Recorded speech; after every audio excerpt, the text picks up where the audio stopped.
Alright, here we go. So this is going to be my first One Piece tier list. Currently, I'm about 320 episodes in right now. I just finished the Ennis Lobby arc, so that's where I'm at there. I'm going to be ranking all the major characters. Not going to do every single minor side character that we've seen so far, but all the major characters, I'm going to rank them here roughly in order of their appearance in the show. So S through D, we're actually going to do something a little fun here. So the top is going to be for the Straw Hat Pirates. We're going to rank all of those guys separately on their own tier. And then we're going to have a bonus down here. This isn't like F tier or anything. This is just going to be a bonus one that you'll see that pretty soon here. So, okay. So, for starters, got Goldie Roger, the pirate that kind of started it all here. So, this guy, we don't really know that much about him so far. We know he was the king of the pirates and that he left behind all his treasure, including the One Piece, which we have no idea. I don't know what that is at all. But yeah, he showed up, died in the first episode, and kind of started the whole pirate era that we're in right now. I don't really know where to put him, because he seems really cool, but I also don't know anything about him at all. So I think I'm gonna leave him in B tier for now, and we'll see. I haven't given much thought to where I'm placing everybody yet. We're gonna just kind of move things around as we go, and we'll see here. But yeah, I think Goldie Roger we're gonna leave in B tier. I fully expect we'll see and hear more about him later on in the show, and I'm looking forward to that. But for now, yeah, I think we'll go there. Okay, so next up, we have our first Straw Hat Pirate, of course. It's going to be Luffy. Luffy is a lot. He is the quintessential shonen protagonist. He's dumb as a brick, stubborn, but so lovable. I know the author of One Piece was inspired by Dragon Ball a lot, and I see that a lot in Luffy. There's a lot of Goku in this guy. I really like his power, his Devil Fruit power, with the ability to stretch and be Mr. Fantastic. I would say that there's a lot of stuff you can do with that in terms of a shonen power scaling. I have seen some of that. Just fairly recently, we saw, his Gear 2 and Gear 3. I would love to see more creative use of his abilities, but we'll see. I'm liking what I've seen so far. I don't know, what can you say? He's kind of the main character and so dumb. Next up, we're gonna do Shanks. So Shanks is another character kind of like Goldie Roger, where we've only seen him a handful of times. We don't really know that much about him. We know a little bit more than Goldie, obviously, but he's still an active pirate. He's got his crew still moving around and doing stuff, but we haven't really seen him do a lot of stuff. He's kind of just been in the background, and we'll see him every now and then. So another character who I think we're going to see more of in the future, but right now they're just kind of laying the groundwork. I will say that in the first couple episodes, when we meet Shanks and little baby Luffy for the first time, I did call him losing his arm. I felt very proud about that. My first major prediction, and nailed it right off the bat. You will soon see my other predictions not so on the mark, but I think we're going to put him in top of B tier for now.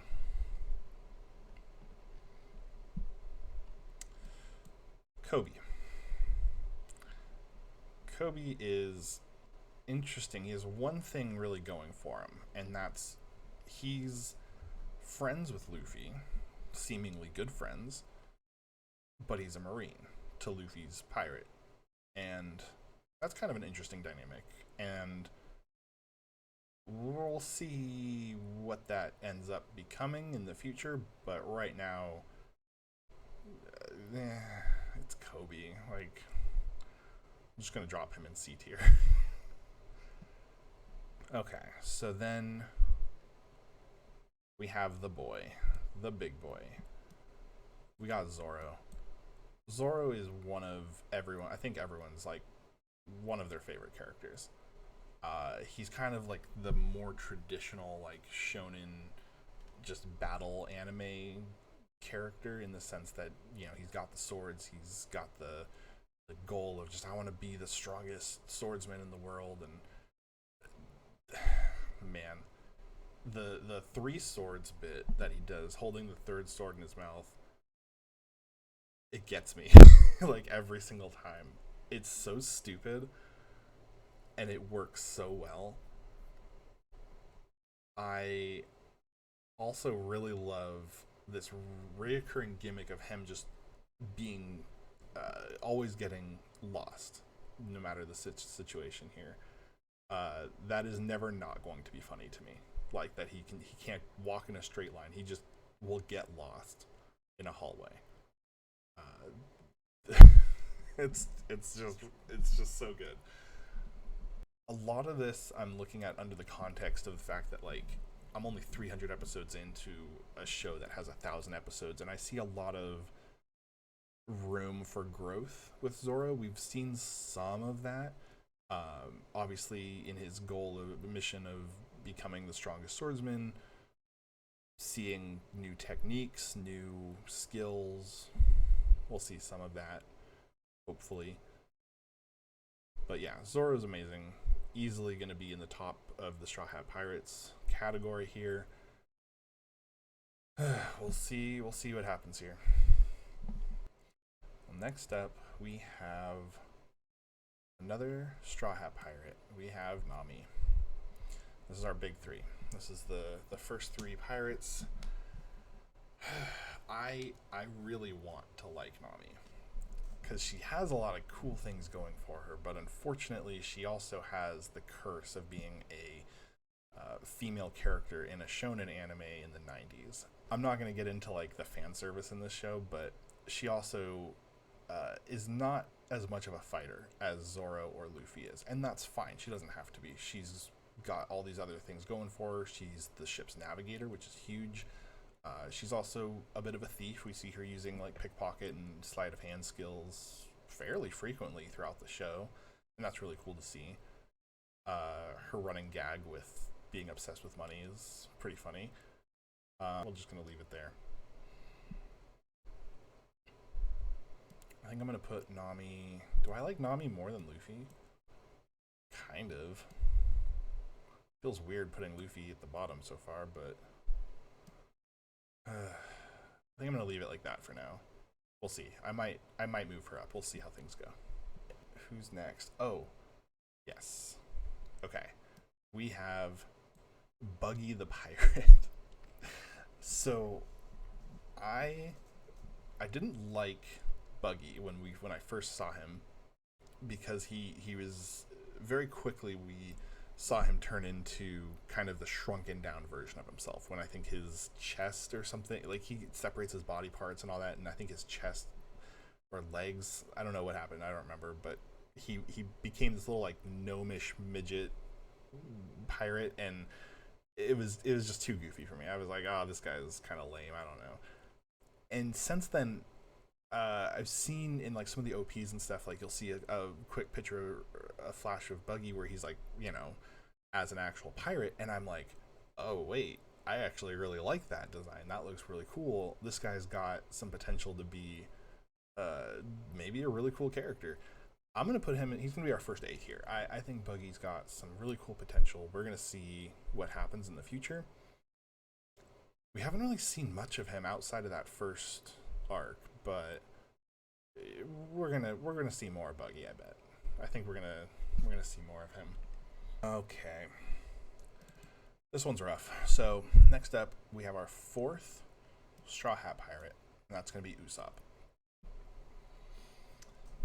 My opinion on Usopp has, I would say, changed pretty dramatically in the last arc. When we first meet Usopp and kind of going into the first couple of story beats with Usopp as a pirate, I did not like him.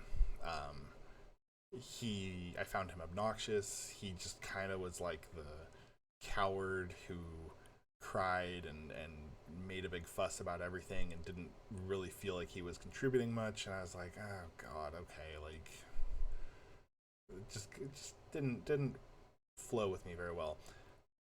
The times that he did contribute to the story in a meaningful way, it very much felt like he kind of like bumbled into helping by accident, like, because he's kind of the dorky, clumsy idiot of the group, and I don't know, I didn't like him that much. However, recently, I will say, we have seen him do some really cool stuff. I think in the last little bit, he's gotten a bunch of opportunities to really be the hero. Specifically, I think about on the train when he goes to rescue Robin, and then, of course, on Ennis Lobby during the prison break, he had a bunch of cool moments from burning the Marine flag to kind of saving Robin and Frankie on the bridge with his like super long range sniper shots. Like he had a bunch of really cool hero moments that I really like. So fingers crossed. I think things are turning around for Usopp. God, we really had like all the Straw Hat Pirates pretty early on here. So the next guy is Sanji. So Sanji, okay. This is, I think, going to be my first spicy take here. Sanji is the chef of the crew, and he's, I think, the third best fighter. Let's just say Luffy's the first best fighter, and then Zoro followed by Sanji. I think that's a fair ranking. We've seen him pretty much just stand right up there with the other two guys. Loves kicking people. Dude loves kicking. I'd say the worst part about Sanji, it's not close, and he has that unfortunate character trait of being just falling in love with every woman he sees and the big heart eyes and that whole deal. Not a fan of that. However, when Sanji is not being a simp, he's really fucking cool. He gets so many. He not like cool like Zoro is just like a cool swordsman who does cool things. I mean, like, he's actually like a cool guy. That guy is cool as fuck. We see him constantly like leaning up on the building, smoking his cigarette, just like casually comes in at the last minute, saving the day over and over again. He's got a lot of cool character moments. This is gonna be a hot take. I think I like him better than Zoro, better than Luffy. Right now, he's damn near the top of my list as far as the Straw Hat Pirates. We've seen him do so many cool things, and every time he's on screen, when he's not, falling head over heels for some girl, he's really cool. I like this guy a lot. Okay, that's right. So we have this guy. So this guy, I'm not even sure if this is his real name or just like a nickname, but Hawkeye, the actual best swordsman in the world, the guy that Zoro he wants to be. Like, this is the guy to beat if you want to be a good swordsman, right?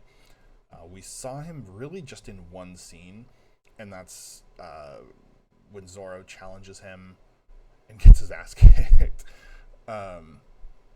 Really interesting design. He's got like that facial hair out of Hunger Games, and he's got this giant cross sword. I mean, he kind of gives off like vampire vibes. So we don't know a lot about him. Again, like he's one of these like old money pirates who are like from Goldie Rogers era, which is part of the reason why I think he's so cool and mysterious. But we're definitely gonna see this guy again, and I'm looking forward to it. I think this guy's pretty cool. Okay, so where are we in the story? This would have been with Nami's island. Okay, that's right. So let's do Arlong. So Arlong is like the first major villain, I think, of the show. Fish people. What's up with that? Like, there's a whole race of fish people who just exist, I guess. We see a bunch of them through the show. They never really talk about it, that there's like this whole other species of fish, but Arlong's fine. Like, Arlong, he's fine. He was intimidating. He was fine. Got his ass kicked pretty quick. He had the whole kept Nami as a slave, captive, never actually planning on freeing her, but, trying to trick her into thinking she was going to eventually buy her freedom. We've seen that before. Not the most original plan, but he's cool. He's got a cool character model. I'm going to put him in B tier.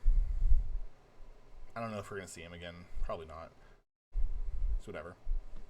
Okay, so this next guy, such a minor character, but I just love him. This for one reason only. I think he was the mayor of the island that Arlong was taking over with Nami. This guy was Genzo, and I just wanted to include him because I just really liked his character model. He had like all these badass scars all over his face, and he looked like such a tough dude. But then he's got this cool hat with this little like whirly gig on it. I just thought that was cool. I like that guy. We're gonna put him at the top of C tier. You earned that, buddy. Moving right along. Okay.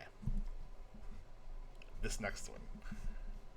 I love this guy. So we got introduced to Smoker. And this was our first, like, I know Buggy was like a devil fruit user, but Smoker was like the first, I think he was the first Marine that we saw also utilized devil fruit powers. And damn, this guy is so cool. Smokes like 12 cigars a day at minimum, but he's got that smoke power, and I really like this guy. So one, his design's just kind of cool. Two, he's just kind of a badass. But three, we see him, even though he's a Marine, we actually get this moment with him where he feels conflicted over, hey, like, should I be just blindly following orders and arresting the Straw Hat Pirates? Like, he's got a bit of a conscience on him, and I think that's kind of cool. I don't know. Well, I don't really know what's going to happen. We haven't seen him in a bit. He's definitely going to be... We're going to see him again. And I like that. I really like Smoker. I think I'm going to put him top of A tier for now. Yeah, that seems good. I don't know how to pronounce your name. But you're the girl who is Smoker's...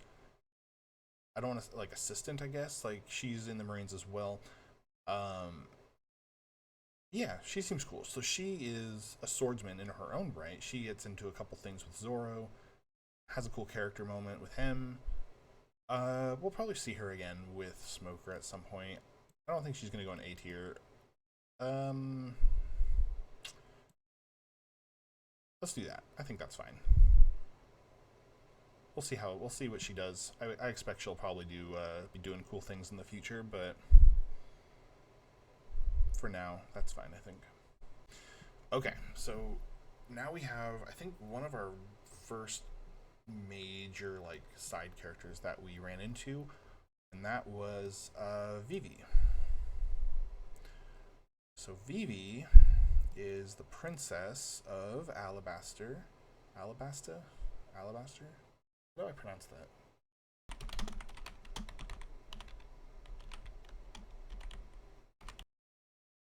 There's no R at the end. It's just Alabasta. Okay. She's the princess of Alabasta. I thought she was pretty cool. We're gonna put her, I think, right there behind Smoker in A tier. Vivi traveled with them for quite a bit, for like for someone who wasn't like a main Straw Hat pirate. Like she was there for a couple of different side arcs, kind of on their way as they were traveling to Alabasta to save that whole kingdom. Yeah, seems cool. She's a princess. Maybe I don't put her in A tier. I don't know. Now that I'm thinking about it,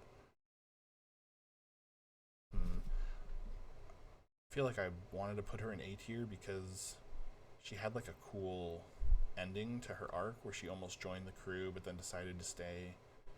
That was really cool. That was a good moment.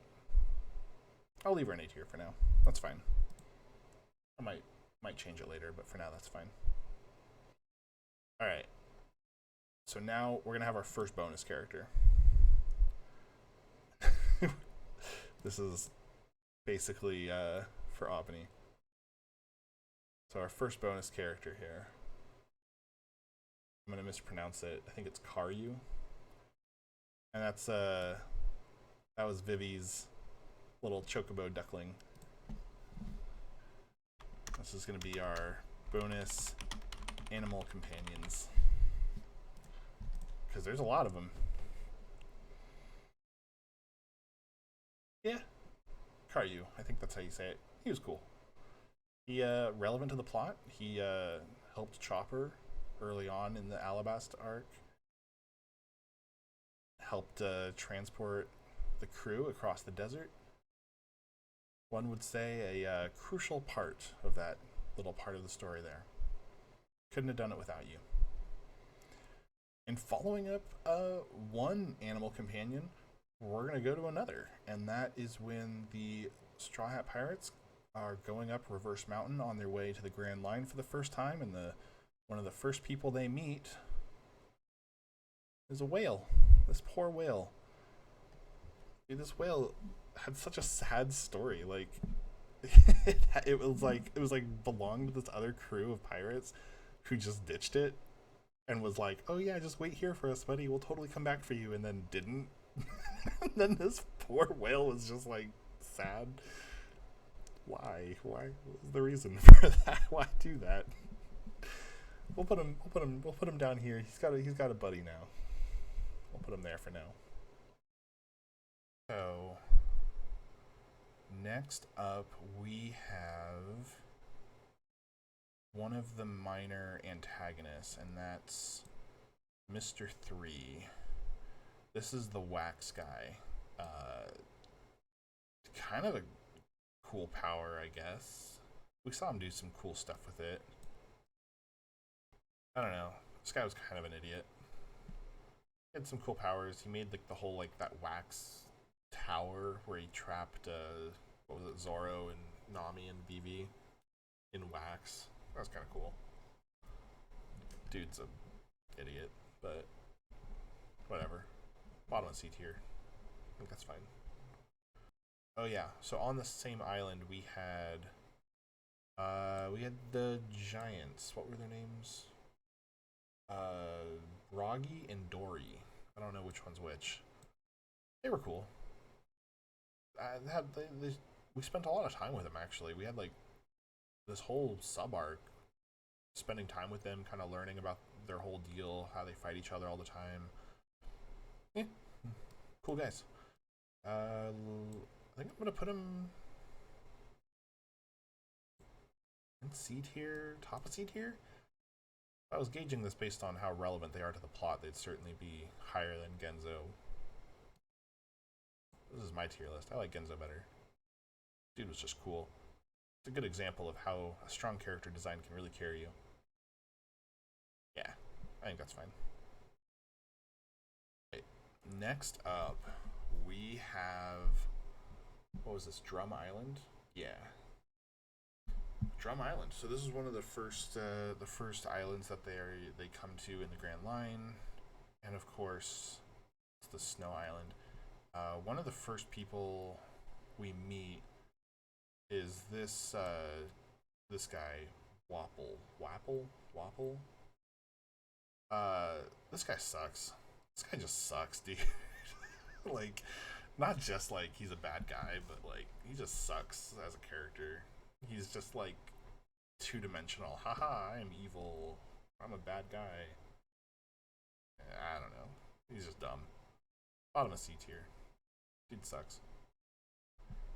He's the guy that like kidnapped the doctors, I think, right? Yeah. Yeah, dude sucks. You know who doesn't suck as much is my man Dalton over here. This was cool. I feel like Dalton's whole deal, like he was kind of like the folk hero of Drum Island. Like everyone was like, "Oh, this guy, he's so cool, powerful." Uh, this was our this was our introduction, I think, to a character who had a devil fruit power that involved transforming. Like he was a human, but then I don't even remember. Was it like a bear? He turned into like an animal form, right? And that would end up being something we see a lot of later in the show. He didn't really do much.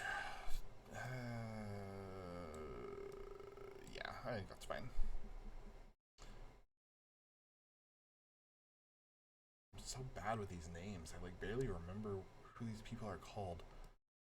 The old doctor lady. She was pretty cool. I kind of loved this idea that she was, you know, a doctor and wanted to help people, but was also just had this mindset of, I'm gonna eat and drink for free and take all your shit because I just, you know, saved your life. And everyone was like, yeah, I guess. She was cool. I'm gonna put her probably like mid B tier. I think that's good. And then her counterpoint, the other doctor, I don't remember these guys' names. This guy was a menace. You know, his whole story was basically just kind of building up Chopper. I don't know. Why am I putting you guys so high? Something like that, maybe. Arlong was cooler. You guys are gonna go bottom of D tier. Yeah, I think that's good. All right, and then we have our boy, the whole reason for the Drama Island arc, introducing us to everyone's favorite reindeer, Chopper. I, much like Usopp, I actually didn't know if I was gonna like Chopper at first. Chopper was like, you know, this weird little furry teddy bear looking thing, and I was kind of like, that's a little wacky. I don't know. No, I was wrong. Chopper is amazing. Um, Chopper, he's not like a fighter in the same sense as Sanji, Zoro, Luffy, but he is able to hold his own. I would say he's up there with like Nami and Usopp. Like you look at these first three, and like they're clearly like the front line. Like these are the guys who you call when, you know, someone needs to die or someone needs their ass kicked. But these three, Chopper, Nami, Usopp, I'd say like they're not like incapable of fighting, clearly, but Chopper's his whole deal with the Rumble Balls is interesting. Just in the most recent arc, we kind of saw what happens when he eats three of those Rumble Balls in quick succession, and it's pretty cool, isn't it? It's just badass. Uh, kind of like it's one of those things that like I want to see more of. I want to see him do that again, but obviously, like, you know, he can't just be going popping those things like candy every single fight they get. We'll see what happens, but I liked it. I think I'm gonna put him right in the middle here. Yeah, that seems good. almost tempted to do that. Almost. I don't think I can. I think. Oh shoot. Maybe I do. It's no. We're gonna do this. We're gonna do this. That's fine. That's fine. I like Chopper quite a bit. Chopper's amazing. So this part, the next part is really when we start getting into the Alabasta arc. Have I been saying this wrong the whole time? I've been saying Alabasta. Is that not right? It has an R in it. Arabasta?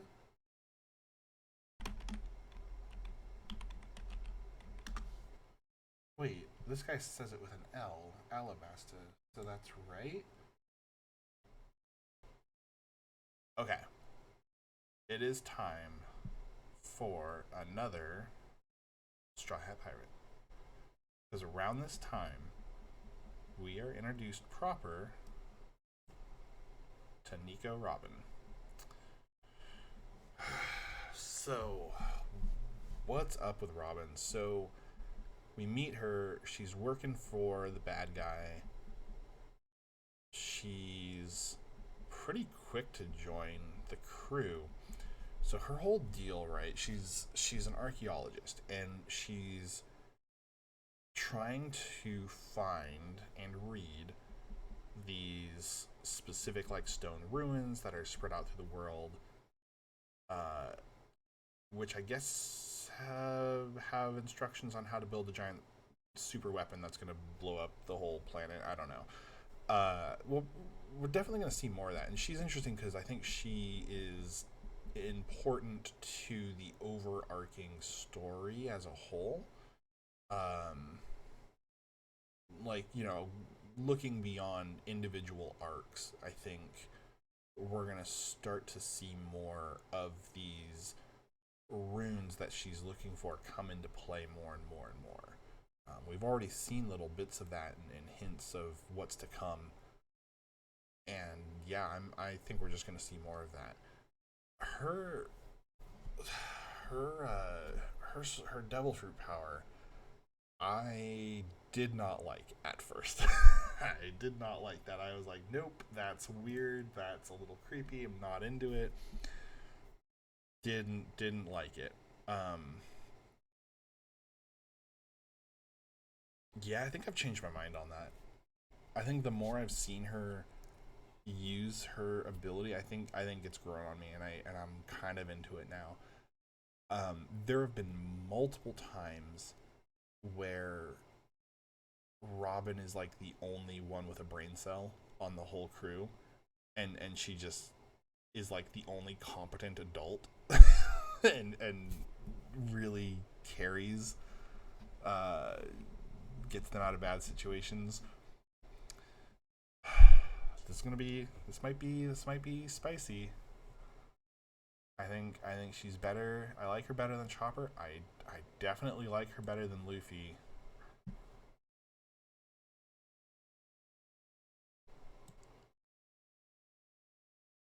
I think she's up there. I really like Robin. I like her character. I like the story that she's involved in. I like her personal like goal. I really want to see more. Yeah.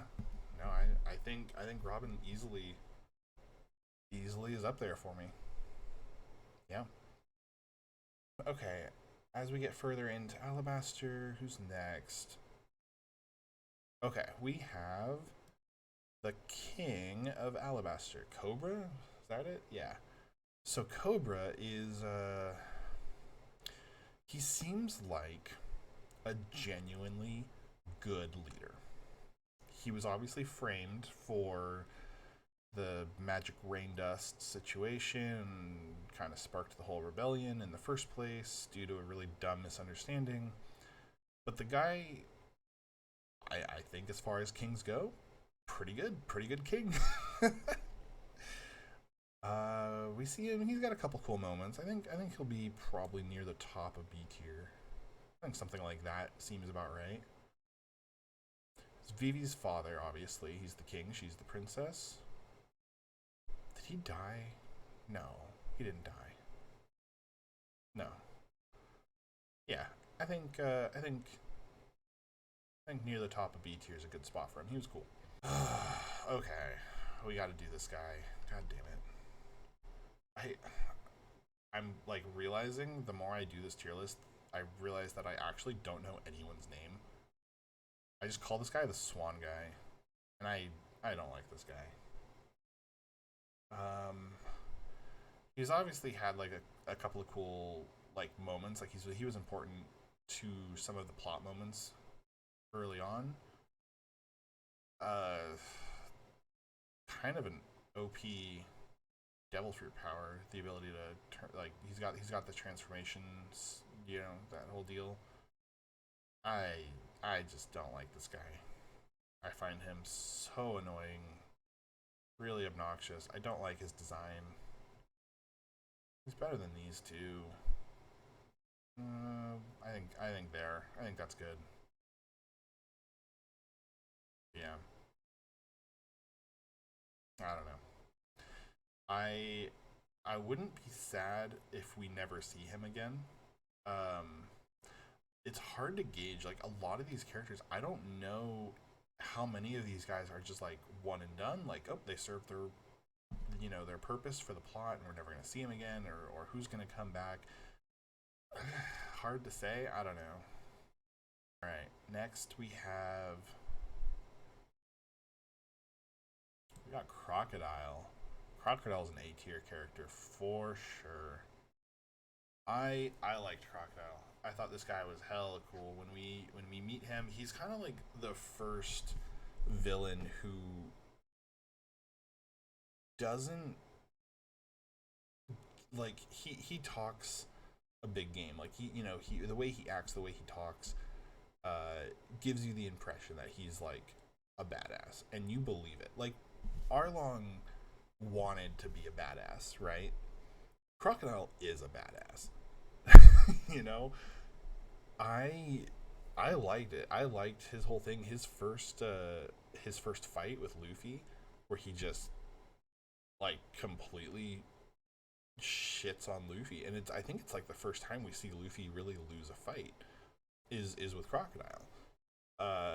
Crocodile leaves him for dead, and it's a big deal. Like this guy just kind of kicked the shit out of our shonen protagonist. Like that's you gotta you gotta respect that. Um,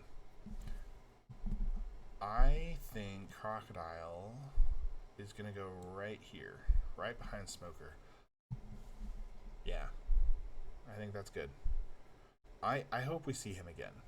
He didn't die. I don't think he died at the end of the arc. I think they just like took him into custody. I hope we see him again. I hope he comes back. I think that'd be pretty cool. Oh, okay. Let's do this guy. So we have Ace. We have Luffy's older brother, which was fun. I didn't expect this. I didn't expect Luffy to like. I didn't think his family was gonna be like important or even characters. A lot of the time in anime, like I feel like your main character, like any parents or siblings, they're just kind of like they're not even mentioned most of the time unless it's like specifically like a main character like Full Metal Alchemist have like two brothers, right? But like in this we had zero idea that Luffy's brother was going to be cool. So this guy, when he shows up, he's got a cool model, he's got really cool powers, and then he's like, oh yeah, Luffy's my brother, and it's like what? Okay, fucking awesome. Yeah, the firepower, this guy's the fire dude. Real badass. It's easy to be a cool character when you got a model like that, you got powers like that, and again, kind of like Robin, seems like a competent adult. He travels with them for a bit, and during that time, very much proves that he's, you know, capable of taking care of himself. Where do I want to put him? I think high A tier. Yeah, I think something like that. Yeah, we're gonna put him. We're gonna put him right there. We got the Alabasta trio looking good in A tier here. You know who's not gonna go in A tier? What was your name? This guy, the Koza? I think I'm saying that wrong. He was the rebel leader who was fighting the king during Alabasta. I mean, I don't know. He was cool. He was fine. Dude got shot like 8 times and just kind of was like brushing it off. We'll put him. I'm gonna put you here. You were fine. You were cool. Concluding Alabasta. Let's do Skypiea. So this was the other arc we watched. Skypiea had so many side characters, like so many side characters that I genuinely, unlike some other people, like I don't think we're gonna see a lot of Skypiea characters come back in the story. So I'm gonna go pretty quick here. And again, like I barely remember some of these people's names. This guy was Cricket. This is the guy who kind of started the whole deal. He lived in the house that was like cut in half. Sent the Straw Hat pirate crew, kind of gave them the directions to get up to Skypiea. You're fine. I'm gonna put you there. What was his deal? Was he a treasure hunter? No. He was diving. He was looking for something. Boy, I should really pay attention more. Okay. Next we have probably one of my favorite side characters. I just thought this guy was kind of cool. Ganfall. This was the armored Sky Knight. We meet him pretty early on in Skypiea. He's just flying around with his lance. Did he die? I don't remember. I don't remember if he died or not. He comes in clutch. He saves Chopper's life pretty early in that. So I like him. We're gonna put him.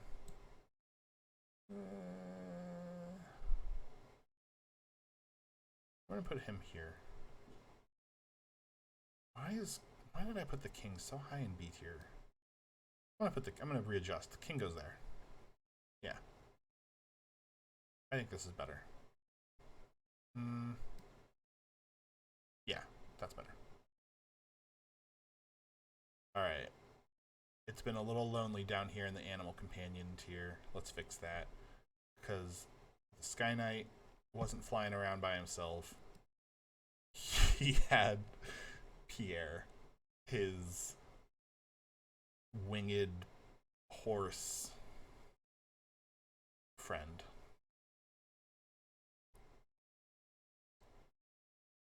Pierre's fine. Can we go there? Alright. So on Skypiea, I think the only other. So then there was this guy. This guy was cool. Wiper.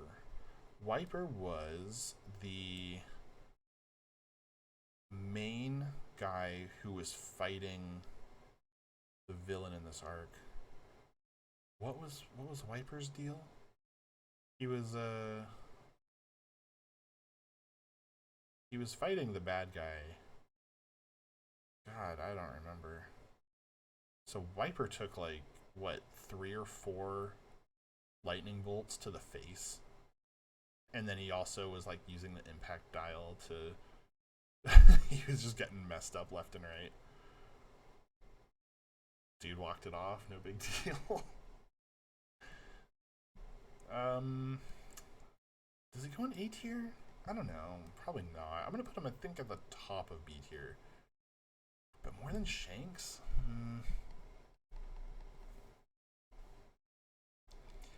He was pretty cool for what he did. And we definitely, like, we spent more time with him than Shanks, for sure. I don't know. I still like Shanks more. I think I even like her more. We're gonna put him there. Yeah. Alright. Next up, we have the big villain of the Skypiea arc. Is it pronounced Enel? I honestly don't. I don't know what it is with these names. I don't know how to pronounce anything. This was our lightning villain.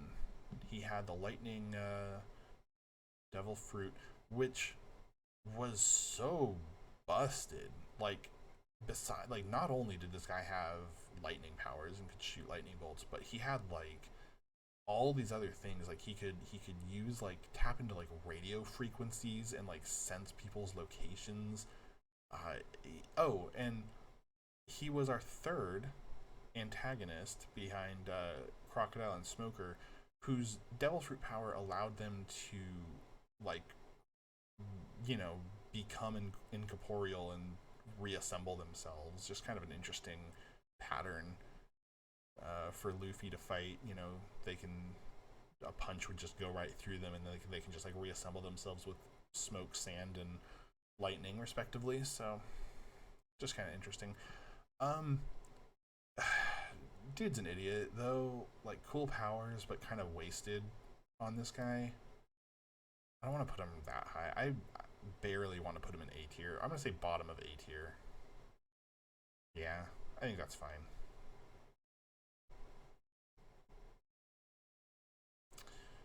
Okay, and then to round out the Skypiea arc, we have Noland. So this was Cricket's, like, ancestor who tried to show Skypiea to his king before it got blasted into the sky, and everyone called him a liar, and they wrote a book about it. That one's fine. I'll even put him there. Colonizer, maybe. Hmm. Cool guy, though, was the guy who got colonized. Again, I don't know his name. Calgara. Sure, we'll go with that. Yeah, this guy's cool. He was just one of the locals. Kind of ship him with Nolan, if I'm being honest. Dudes hit it off real quick. Had a bad misunderstanding. Again, that, stupid misunderstanding, and left on bad terms. I don't know. Not much to say about him. Put him there. Why are you getting up there so high? Yeah, we'll do that. Okay. So leaving Skypiea, we are going to get to the Water 7 arc here. Okay, so before the gang actually get to Water 7,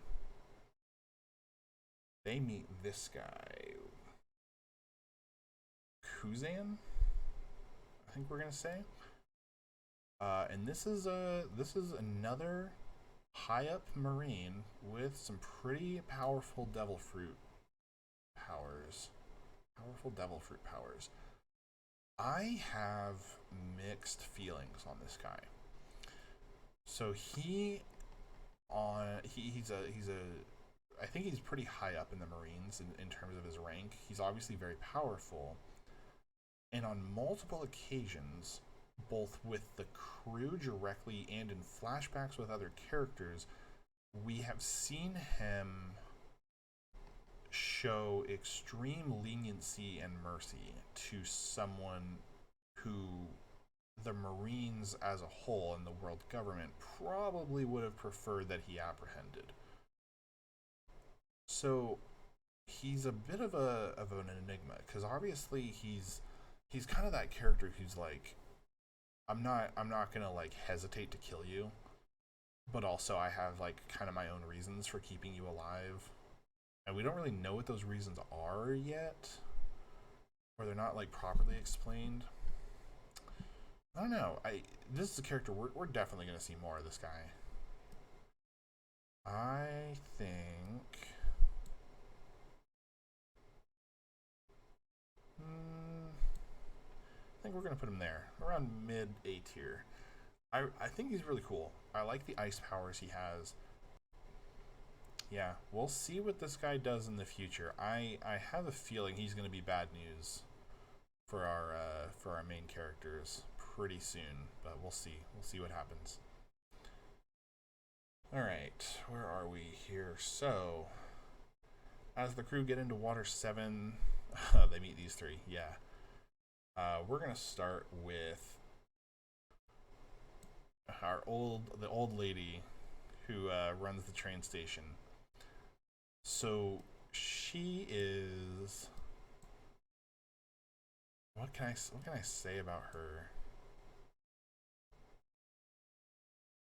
Okay, so I kind of love the fact that she is high key just like an alcoholic in charge of a child. Her character design is like awful. They just made her like so hideous for no reason. I guess because she's old. Um, One thing that was cool though was like when we first meet her, she kind of like gives the crew directions, and then they leave, and it's like, oh, are we ever going to see her again? Who knows? And then she turns out to be kind of like a major character through most of the rest of the arc, up to and including the end when she becomes a mermaid. Like, hello? I don't know. That was cool. Um, I'm trying not to have recency bias, like because we just saw this arc. Do I actually think she belongs that high in B tier? Yeah, I do. Yeah, I think that's fine. And then, of course, her granddaughter. It's not her regular daughter, right? I don't remember. Chimney. Oh no, the animals got bumped. Hold on. There we go. Okay, we fixed it. Okay, so Chimney's another one of those characters who, uh, you don't really like. She feels like she was just there for like a big part of it. There were several times where I was kind of like, why is a child involved in this scene right now? Because there's fighting going on or other dangerous scenarios.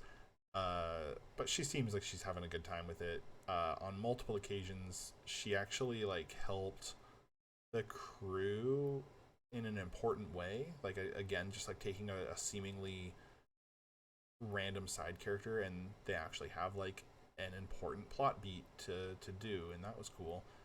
She showed them how to get to the secret tunnel on Ennis Lobby. So yeah, she was cool. I don't want to put her. We'll put her there. That's fine. I'm looking at this list, and I feel like I want to move. I'm gonna move Goldie Roger up a little bit, and I'm gonna move Arlong up a little bit, and I'm gonna move you down here. Yeah, that seems better. We're gonna do that.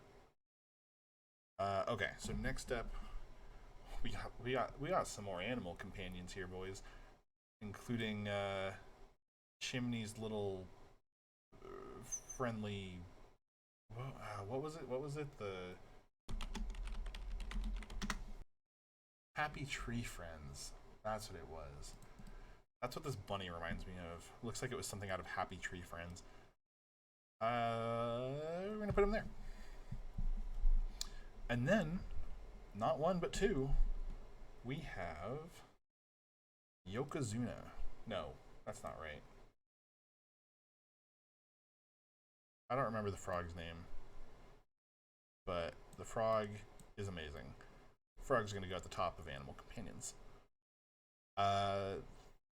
Frog again, kind of like Chimney, like a seemingly random side character who gets important things to do during the story. Cool design. I like the frog with all the scars on it from fighting trains. It's kind of got like the top knot, like a sumo wrestler haircut.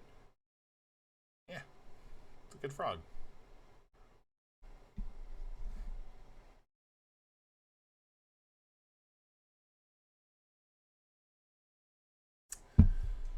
Okay. This next one hurts. This next one hurts a lot. We gotta rank Polly. So put yourself in my shoes here, right? I don't know anything about One Piece, but I do know that the Straw Hat Pirates need a shipwright. Like they pretty much explicitly say like, oh yeah, we need to add a shipwright to our crew.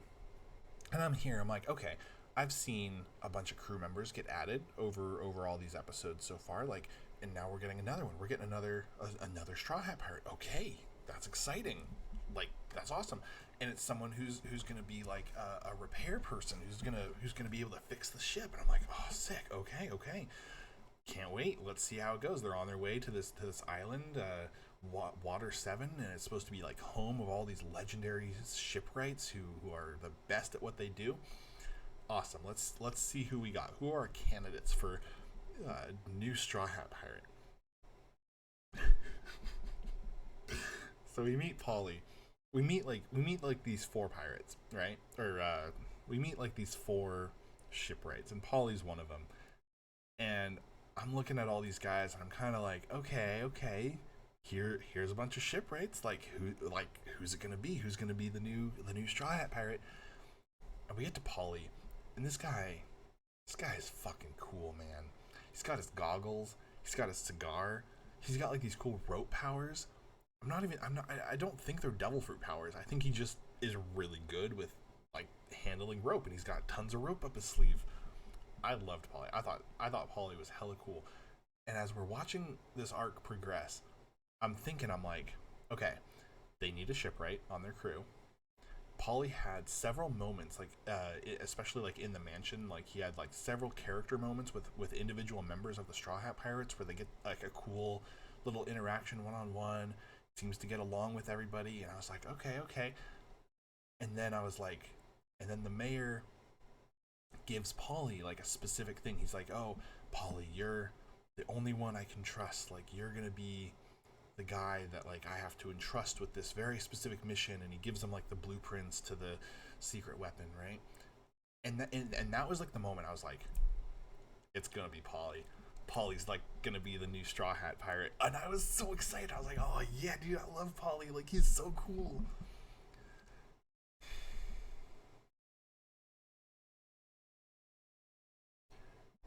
It was not Polly. This show teased me so hard. They set him up so wonderfully, only like to shoot it down so quickly.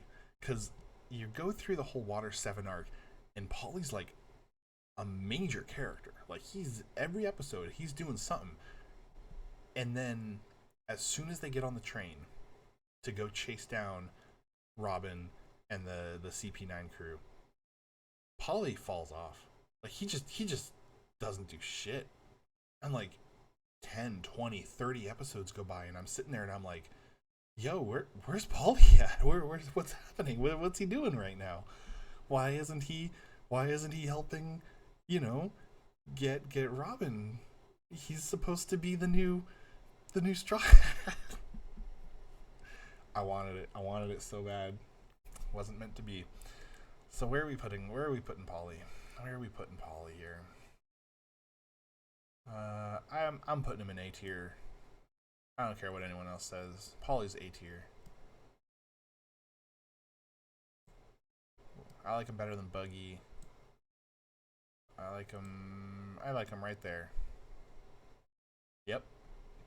Fight me. That might be really high. I don't care. That's where we're putting him. Alright. And then we have the mayor. So the mayor of Water 7. That would be Iceberg. Another very, very skilled shipwright on his own.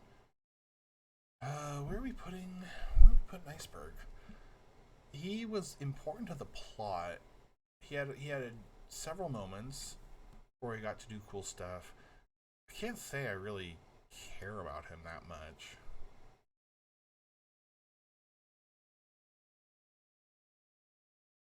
Yeah, feels weird. You know what? I think I got to do this. I think he's gonna be the bottom of B tier,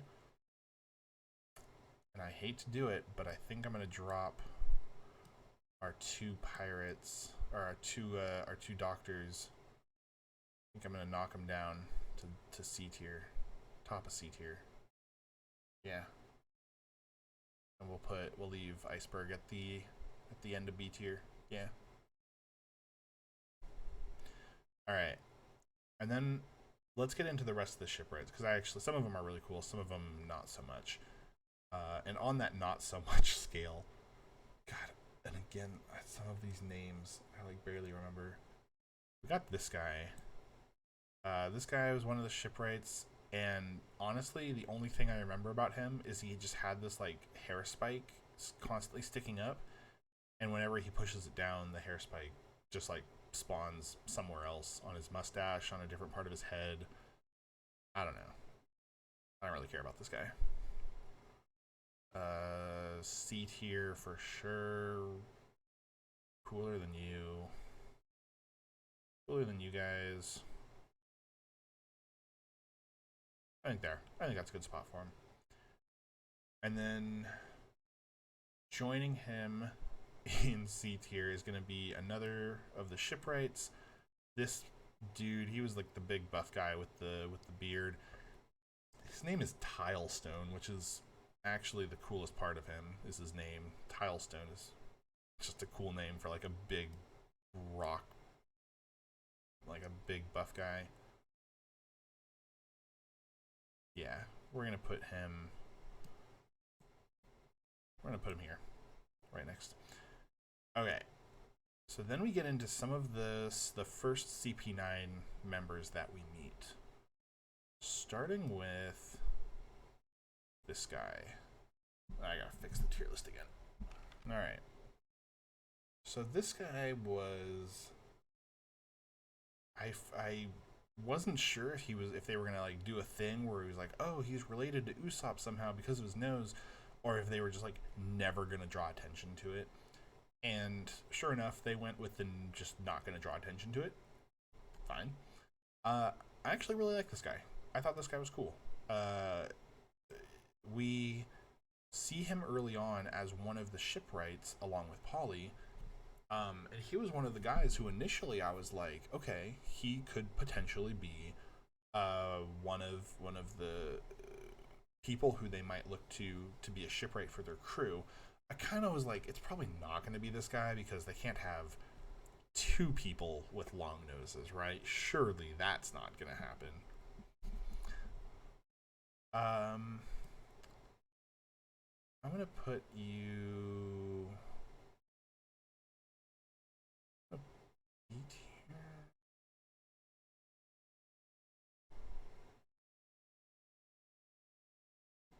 I'm gonna put you somewhere in B tier. I don't know where. I think I might bump you two down further. Maybe not actually. I think right there is probably fine for now. And then alongside him, we had the last shipwright guy they meet, which was Rob Lucci. I thought this guy looked like Slash from Guns N' Roses when I first saw him. This guy's pretty cool. Obviously, him and this guy turn out to be bad guys. But Rob, you're the big bad. You're the big evil dude for this arc. Where are we putting you? Guy turned into a panther.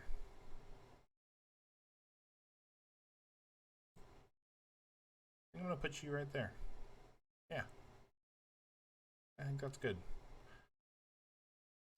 And then the other important member of CP9 that we meet early, and again, I don't know your name, is the girl with glasses. What was her name? I don't remember her name. I don't know. She was fine. She had. I told myself I wasn't gonna like talk a lot about fan service in this tier list, but god damn, she got the worst of it. I don't know. There, I guess. Arlong was cooler. You like didn't really do anything. Now that I'm like, the more I think about it, the like lower I want to put her. Is she going in C tier? What did she do? What was she had like the vine whip, like the thorn whip thing that she did. And then the bubbles, the smooth bubble thing. I don't like you. No, no, no, no. C tier. All right, you know who's not C tier? I should have talked about this when I talked about Rob. Rob had an animal companion, and you know what that means. Oh yeah, we got an evil penguin. Evil penguin. Penguin? Did I say penguin? Pigeon. Holy god. Evil pigeon. Evil pigeon is going to go, I think, at the top of animal companions. I quite like that little pigeon. So menacing, so evil, without saying anything. So, this next guy we're going to rank is Frankie. Frankie. Okay, so Frankie, it's weird. Like, so we just finished this arc, right? They haven't, I don't think they've come out and said specifically that, like, he's gonna join the crew, but, like, you know, he's gonna join the crew, obviously. Where are we putting Frankie? There's part of me that kind of holds a grudge on Frankie because I wanted it to be Polly so badly. But I can't hold that against Frankie. Can't do it. Frankie's cool. I actually do think he's interesting in his own regards. Him being like a robot, a cyborg, is interesting because I don't know. I'm not 100% sure where we're at with technology in One Piece. Like, I'm not sure where that level is, and him being like a very sophisticated android is, you know, kind of raises a lot of questions. But I don't know. Frankie can be like kind of annoying sometimes. We haven't really seen him doing like a lot though. Like, we've literally just been with him for like this one kind of arc here, so I don't want to be too quick to judge. I see a lot of potential here. Let's put it like that. I think he could be really cool, and he obviously brings his own unique dynamic to the crew, which is important. Yeah, it'll be really interesting when I come back after like another 300, 400 episodes and I do this ranking again. I'll be really interested to see how my Straw Hat rankings change. But I think for now, that's going to be where I put all the Straw Hats in this order. I think I'm pretty happy with that. So we got these two, whose names I did have to just look up. It's Kiwi and Mozu. I have this like headcanon that these two are just like constantly on acid, because there's so many times where you see them in the background and they're just like waving their arms or like doing this completely wacky, like unrelated thing, and nobody else is on their wavelength at all.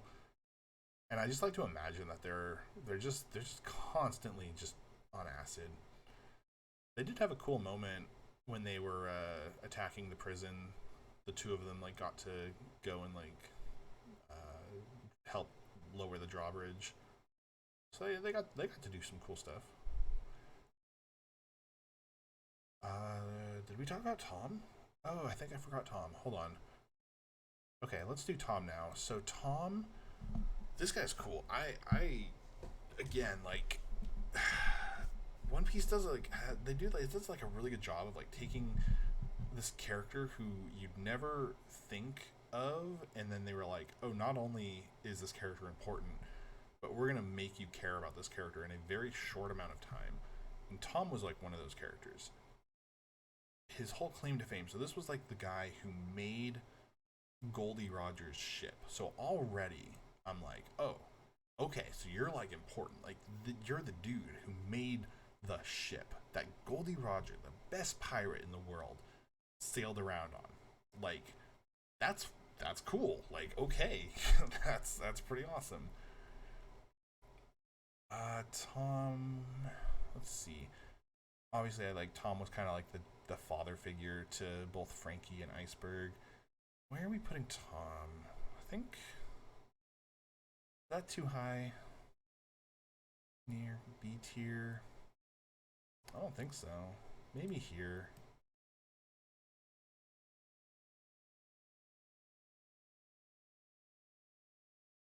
No, Tom was cool. We're gonna put Tom at the top of B tier. I was kind of surprised we didn't see him again during the Ennis Lobby arc. He might be dead. Did they like leave that kind of up in the air? I feel like they might have. I don't remember if he died or not. He was like mortally wounded, maybe. I don't know. Okay. So once they actually get to the prison, we meet the last of the CP9 crew. And I'm gonna be honest, these guys kind of suck. Probably gonna be all in C tier. Start with this guy. I'm gonna put him here. So this guy got more to do than others. We see him in the mansion, at Iceberg's mansion, when they tried to kill him. We see him on the train. He gets a fight scene on the train, and we see him again at the prison when he gets another fight scene. So he had a lot to do. He was so I kind of think he's probably cooler than some of the other ones, but his whole deal with the door power, like he can just make a door out of anything, right?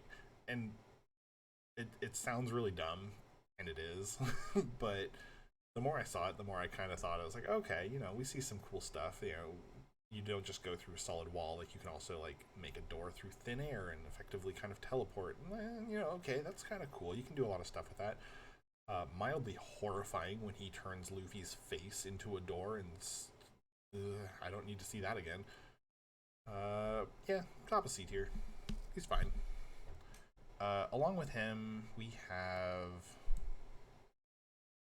Jabra, I think his name was.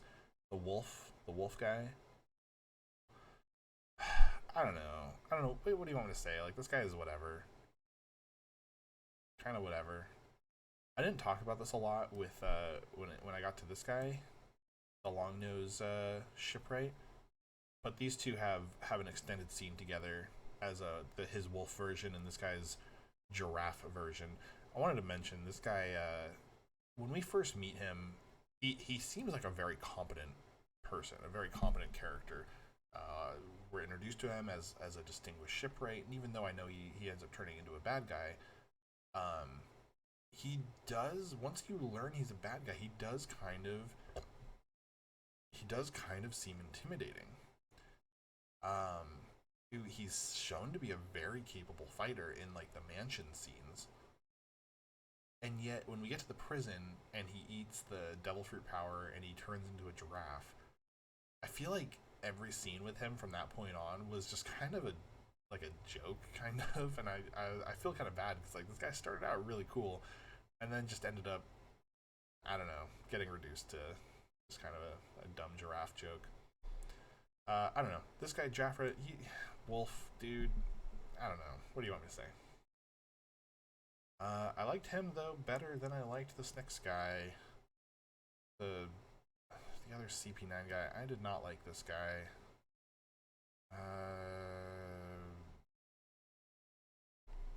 Yeah, I did not care for that guy at all. Kind of same with this guy. So this big zipper mouth dude. First of all, I hate the design. The zipper mouth I was not a fan of. I was like, that's too much, too weird. Don't like that one bit. But he did do something kind of interesting, and he introduced like actual power levels, which was not something I expected to see in this show.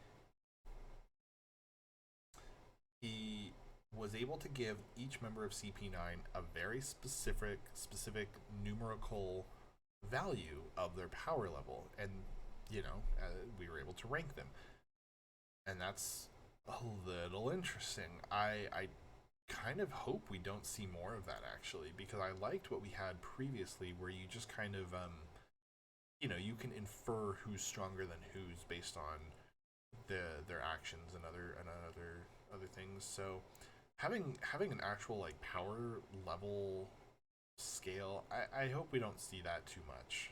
I think that kind of ruins some of the fun of in your head who you have, who could beat up who. With that being said, I don't hate you as much as some of these other people. Here maybe. All right, and then we get to the, I want to say leader, but that's probably not right. The guy in charge of CP9, Spandam. Am I saying that right? Spandam. Uh, yeah, this guy's just a douche, isn't he? Just a fucking douchebag. This guy. I really liked what happened to him at the end of the arc with Robin. This guy was just a giant douchebag the entire arc, and I'm glad Robin got to work through that a little bit. Every time I see Robin, she'll use her powers to like choke someone or hold them back or whatever. And every time I'm kind of like, I feel like she could just break someone's neck like really easily if she wanted to. And she doesn't quite do that with this guy, but she does give him like that Mortal Kombat fatality where you kind of like see the X-ray of the bones breaking, and it was very cathartic to see that. I'm very happy for her. Where are we putting this guy? I think he was a better villain than Arlong. I think maybe something like that.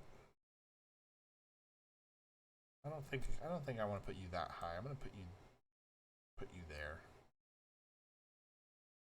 I want to put you here. Yeah, I think that's good. Okay, we have the last of the animal companions for the tier list, and that's going to be Sodom and Gomorrah, the two fish creatures that rode Frankie's pirates into battle. These two were awesome. They got a lot of work done. Put them here? Maybe here? Yeah, I think we'll do that. Alright, so I'm gonna be honest, I added this next character kind of as a joke, but I think I do want to rank him as though he was a real character here. And that's the Sniper King. Like, obviously, this is just Usopp with a mask, like his alter ego or whatever you want to call it. But I mean, I kind of like him. I'm not gonna put him with the Straw Hat Pirates, but I think I am gonna put him. If this was his own character, I'd put him at the end of A tier. I think that's, yeah. Sniper King. What can I say, man? He's cool. He's cooler than Usopp. All right, we've only got, I think, one or two more left here. This next one, it was so funny because I don't even think he has a name. He's just like a guy that showed up. So this was a Marine that was fighting in the battle at Ennis Lobby, and he's fighting Zoro, and Zoro goes to like slash this guy, and he just like grabs Zoro's sword and turns it and like destroys it. He has rust powers. He turns it into rust and just completely destroys one of Zoro's three swords. Hello? Just dude just shows up and like does that out of nowhere. I thought that was really cool. I he got like punched or something, or Sanji kicked him and then he like flew off and we didn't see him again. But like dude just showed up and broke one of Zoro's swords, and I don't know. That I just thought that was really cool. Cool enough to earn you a spot on the tier list, buddy. Let's put you, I think you're gonna be in C tier right there. And then we have the last entry on the tier list. And I don't think I would have put this on the tier list earlier if I was making this like, a couple like 100 episodes before now. But I got it now, and that's the Going Merry, the boat, the one and only. So yeah, another prediction I got wrong for sure. I was really, really surprised. So the Going Merry is like iconic. I feel like every piece of media I see of One Piece, and granted, I don't see a lot of it because I don't want to like spoil myself, but like the stuff I have seen has always had the Going Merry, the very iconic like figurehead of the boat. Um, and like we went through this whole thing where they were like, okay, the boat's damaged. That's why we need a shipwright. And then we find out, oh, it's actually like more damaged than we thought, and we can't fix it. It's like too messed up. We're not going to be able to repair it properly. You need a new boat. And that obviously had, all these plot things came from that. But at the end, like watching them like actually like come to terms with the fact that yeah, the boat did its job, and we can't continue on with it, and they burned the whole boat, gave it a little Viking funeral. Damn, like get me emotional over a boat. All right. Do I put it with the Straw Hat Pirates, or do I rank it? Yeah, I think we kind of have to put it with the Pirates, right? I'm not gonna say like who's better than the boat, but I think it deserves to be here in the same category. Okay, so I'm looking at this now. Am I happy with this? Is there anyone I want to move with the Straw Hat Pirates? I think I'm pretty happy with this lineup. Sanji is my favorite pirate currently, and Robin is a very close second. There's easily a world where I can see this happening. Uh, I re- I mean, honestly, like the front half of the pirate crew is not what I'm worried about. I want to see Nami, Usopp, and Frankie. Like I'm rooting for them. I want to see them do some cool stuff. I've already seen Usopp really start turning around. He's starting to get a lot of these really cool hero moments, and I want to see more of that. Frankie, I feel like we just met him. Obviously, we have a ton more. We're gonna see him moving forward a bunch, and I'm sure he's gonna grow on me here. Smoker, Crocodile, and Ace are all characters who I expect we'll probably see again. I'm pretty happy with how A tier looks. I think that's pretty good. B tier. I feel like I put Shanks at the top of B tier and then like just never questioned it. But honestly, like yeah, Goldie Roger. I'm not gonna let him skate by on his reputation. You want to get higher in the tier list, you got to earn it, buddy. I don't know about this kid being so high. Maybe I move Chimney down a little bit, but it kind of feels wrong. I feel like she needs to stay next to her grandma. It's fine. It's fine. It's whatever. She can stay there. C tier, yeah, just a bunch of whatevers. Kobe, yeah. C tier is weird. Like there's a lot of these characters who I don't think we're gonna see again, and then there's a lot of these characters who I hope I don't see again.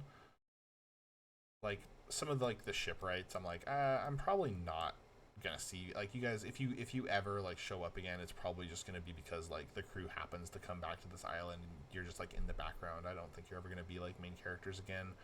Then there's other people like Kobe, and actually I don't know who else. Probably I expect to see Kobe again. Like he'll come back. Dude, shout out to the animal companions though. I'm gonna see more of them. I'll take them all.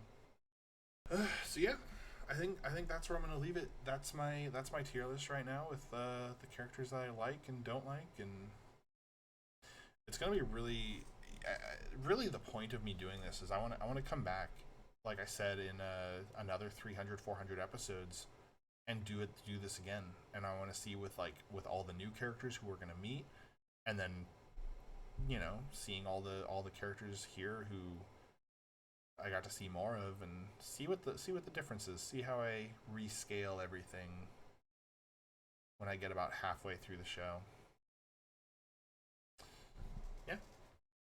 guess we'll see.